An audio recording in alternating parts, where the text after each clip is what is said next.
So it's been 1 month since Samsung released the Galaxy S21 lineup, and in the first month, I used the Galaxy S21 Plus every single day as my daily driver phone. So in this video, I want to share with you the nuances I found after using this phone, some good, some bad, that were not mentioned in original reviews. So these are the things that you're actually going to notice when you start using this phone for the long term, the little things that bother you or the little things that you actually really like about the phone. And like I said, some of these are good and some of these are bad, so I'm going to go kind of in like a pro-con order, splitting them based on how important I think they actually are. And I want to start off with some of the good things I really liked about this phone. One thing that Samsung kind of mentioned when they released it was that the fingerprint sensor is improved. And upon first getting this phone, it's always hard to tell if it's actually improved, but once you start using it every day, picking up the phone, signing in a lot, I can say that it is absolutely a major improvement over the previous year's fingerprint sensors. So Samsung's been using that ultrasonic in-screen fingerprint sensor for about 3 years now, from the Galaxy S10 to the S20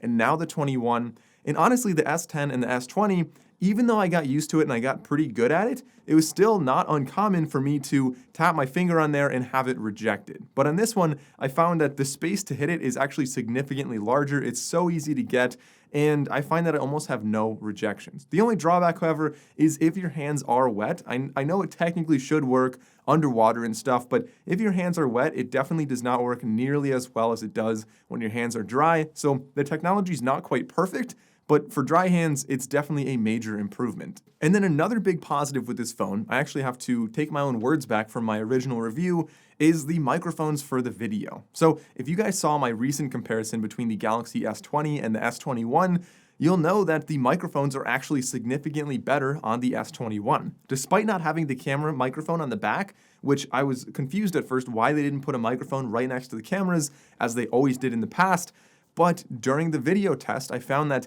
having the microphone on the top and the bottom for that stereo sound actually is significantly better. I found that they did a great job in taking videos with this phone. I was really impressed. It does a great job for the front or the back, so you no longer have to worry about selfie videos having poor audio quality. Now, of course, not everything was good, and the biggest drawback with this phone is that you no longer have MST Pay on Samsung. Now, if anybody did not have a Samsung phone in the past, you won't even know the difference, but anybody who did have a Samsung phone and actively used MST Pay is going to be very disappointed that this one does not have that. So, quick little summary for anyone who's not following along, MST Pay is just a different way of using Samsung Pay. So the typical way for Apple Pay, Google Pay is using NFC. So you just, you sign in, you tap your phone on one of those little NFC readers and you can pay. But MST Pay is another way that Samsung Pay worked, gave it a huge advantage over most other payments because it actually worked with any credit card reader out there. It tricked the credit card reader into thinking you swiped a card using magnetic field variations and you were able to pay on any credit card reader out there. Really cool feature. For one reason or another, Samsung has been removing that. They took it away from their watches, they took it away from their phones, and this one doesn't have it. And while I generally really like this camera, I noticed that it struggles in one particular situation. And unfortunately for this phone, that situation has been really common for me lately. And that is whenever you are in the snow. So if you're taking a picture anywhere that's in the snow, for some reason, it really struggles to identify that the snow is white. It ends up making it a very saturated blue. And while we're on the subject of drawbacks, I should mention that a lot of people have been complaining about overheating issues. Personally, I have not had any heat issues at all with this. I've had a case on it sometimes, I've had no case on it. And no matter what I do, it never gets warm, it never overheats. I mean, granted, it's winter here, so it's not especially hot out, but all things considered, it doesn't even seem to get warm. So I haven't had an issue with that. Some people do. So if you do have an issue with overheating, definitely leave a comment below and let me know when that happens. I'll try to repeat that with my phone just to see if there's variation in production units or if it's something that I just haven't tested that specific use case. Now, with that being said, I've even had, reverse wireless charging on here. It charges phones very quickly. I can even leave my phone plugged in while charging other phones. And again, it doesn't seem to get hot. It does a great job with that, by the way. So if you're traveling and some friend didn't bring their charger and they have an iPhone, unfortunately, you can definitely still charge it up with this. So that's a big plus there, at least for my phone. I haven't had any overheating issues, but again, some people did. But speaking of charging and the battery life on this one, the S21 Plus, I found to be really in the sweet spot. It did a great job. The phone's not too heavy, And at the same time, it does a great job of lasting as long as I need it to. I'm easily getting through an entire day, typically through at least half of the next day. So I feel like I'm almost never charging this phone. It does a great job with that. And the reason I pointed out that the S21 Plus is a big advantage there is because the S21, as I mentioned in a previous video, it just has a much smaller battery. It just does not do nearly as well with the battery as this one does. So you're going to be looking at a pretty drastic difference in battery life. So if you're between the two, it definitely might be worth it to get the Galaxy S21 Plus just for the battery life. Like I said, for me, I've been getting through far more than enough time than I need to, and I'm really happy with that. And then a little bit of a controversy with this phone was the removal of the SD card slot. It's something that at first I thought I'm probably not going to care about that, but I imagine other people would. Because I typically either dump my photos to a laptop or a desktop, or I'll pay for like OneDrive or something and store my photos there. So I don't typically use SD cards in my phone for the phone's sake. But what I realized I started doing with my previous phone is when I'm like out in the field and flying my drone or doing whatever, I typically have a couple SD cards and I'll move them between different devices. And so what I like to do is put the SD cards in my phone and use my phone to clear the SD card or see what was on there and remove it or whatever. And that's something that I can no longer do. Not having a micro SD card slot in here is a drawback for that reason for me. And for other people, I could imagine not having that expandable storage is a drawback, but I assume Samsung did some kind of survey and realized that a lot of people don't use the expandable storage and would rather either use OneDrive or just buy a bigger phone, for example. And that's something that I also kind of fit in that category. So I was a little bit more disappointed than I thought I would be, but I still don't think that's a big drawback, at least not in my book. A huge positive with the S21 Plus, as you can see from the matte back there, is that it is almost impossible to get fingerprints on this, not only on the gloss or the matte back of the glass, but also on the surrounding edges. I found that, I'm not sure what they did, but the fingerprints just really don't show very well. I mean, if you look at the perfect angle, you can see some fingerprints, but it's nowhere near as bad as like the iPhone 12 Pro, which obviously got so many fingerprints. This one, I was really impressed. Fingerprints did a great job. Aesthetically speaking, as I said in my original video, I really like the way this phone looks. And now that it's been a month, I didn't get tired of it. I still really like the way this phone looks. I really like how you have that gold edge that rolls right up into the camera bump. It's pretty subtle. I haven't had any issues with durability, no scratching, nothing like that.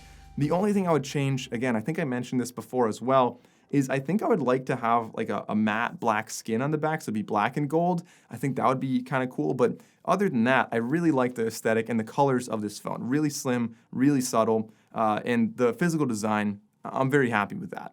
Now, getting into a small drawback, this is something that was not a big deal, but I could see some people being bothered by this depending on what you're doing, what games you're playing or something, but the adaptive 120 hertz. I really wish there was a way to lock it at 120. For this adaptive 120, I know it's way better on the battery, and I really appreciate that. But there are some times when the phone's sitting still for a while and then you move it quickly. It sometimes lags for a little bit before it actually kicks into 120 hertz. Like I said, for most people, that's not going to be an issue at all. But depending on what apps you're using, what games you're playing, or what you're doing, it could potentially be a little bit of a drawback there. And then another subtle drawback with this phone is not necessarily something wrong with the phone, but it's something that I wish Samsung added in here. As we saw with the Apple iPhones, the iPhone 12 added in MagSafe. At first, I thought MagSafe was pointless. You know, I don't like the wallet on the back, the case, or whatever else you're going to do, the little magnetic charger.